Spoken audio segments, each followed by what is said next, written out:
आओ पूरा 1 मिनट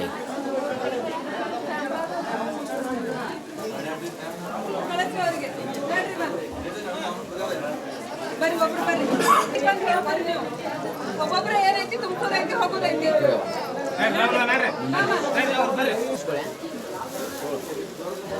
ನೋಡ್ರಿ ಎಲ್ಲರೂ ಕೆಳಗಿಳಿ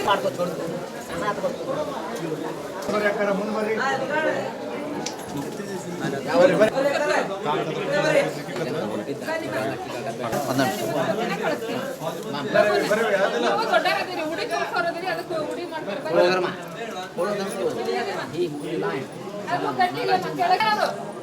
बांधेला भी जाके ना बांधेला उनका पट पट पट ಹಣ ಅವಸರ್ತಾರ मारू काढ मारू ತಾರು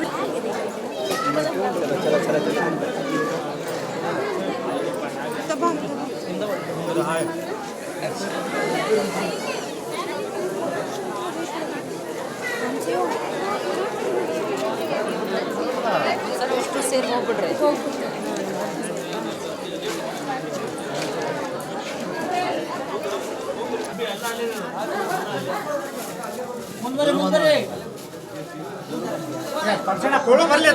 भर ह्या देतो का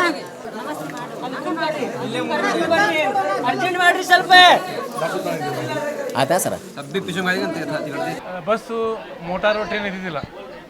ಅವಾಗ ನಮ್ಮ ಓಣಿ ಗುರುಹಿರಿಯರು ನಡ್ಕೊತ ಹೋಗಿ ನಡ್ಕೊತದು ಕಾಮರತಿ ತಲೆ ಮ್ಯಾಗೆ ಹೊತ್ಕೊಂಡು ತೊಗೊಂಬಂದಾರ. ಹೀಗಾಗಿ ಅದು ಅವಾಗೇನು ನಾವು ಪ್ರತಿಷ್ಠಾಪನೆ ಮಾಡ್ಕೊಂಡು ಬಂದ್ವಿ. ಅವಾಗಿಂದ ಈ ಕಾಮರತಿ ಹಬ್ಬವನ್ನು ಅದ್ದೂರಿಯಾಗಿ ನಡ್ಕೊತ ಬಂದಿದ್ದು ಒಂದು ನಮ್ಮದು ಈ ಓಣಿಯ ಇತಿಹಾಸ ಐತೆ.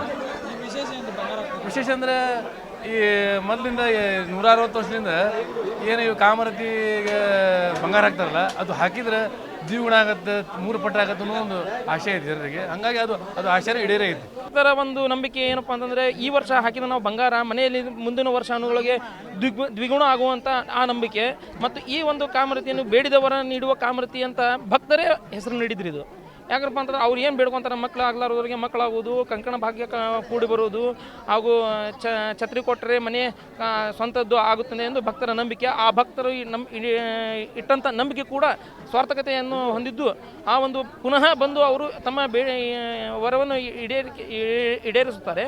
ಮತ್ತು ಈ ಒಂದು ಕಾಮಣ್ಣನಿಗೆ ಹಲವಾರು ಹೆಸರಿಂದ ಕರೆಯುತ್ತಾರೆ. ಬ್ರಿಟಿಷರ ಕಾಲದಲ್ಲಿಂದ ಪ್ರತಿಷ್ಠಾಪನೆಯು ಆ ಒಂದು ಕಾಮಣ್ಣಕ್ಕೆ ಬ್ರಿಟಿಷರ ಕಾಮಣ್ಣ ಅಂತ ಹೇಳ್ತಾರೆ. ಮತ್ತು ಮೀಸೆ ಸ್ವಲ್ಪ ದೊಡ್ಡದಿದ್ದಕ್ಕೆ ಮೀಸೆ ಕಾಮಣ್ಣ ಮತ್ತು ಬಂಗಾರ ಜಾಸ್ತಿ ಹಾಕಿದ್ದಕ್ಕೆ ಬಂಗಾರದ ಕಾಮಣ್ಣ ಅಂತೇಳಿ ಹೇಳ್ತಾರೆ. ಈಗ ಹಲವಾರು ಹೆಸರುಗಳಿಂದ ಈಗ ಒಂದು ಕಾಮಣ್ಣನ ಪ್ರತಿಷ್ಠಾಪನೆ ಮಾಡಲಾಗುತ್ತದೆ. ಆ ಸುಮಾರು 1865ರಂದು ಆಗಿನ ಕಾಲದಲ್ಲಿ ಬ್ರಿಟಿಷರ ಕಾಲದಲ್ಲಿ ಸರ್ಕಾರದಿಂದ ನಮಗೆ ವರ್ಷಕ್ಕೆ 5 ರೂಪಾಯಿ ಅಂತ ನೀಡಲಾಗ್ತಿತ್ತು.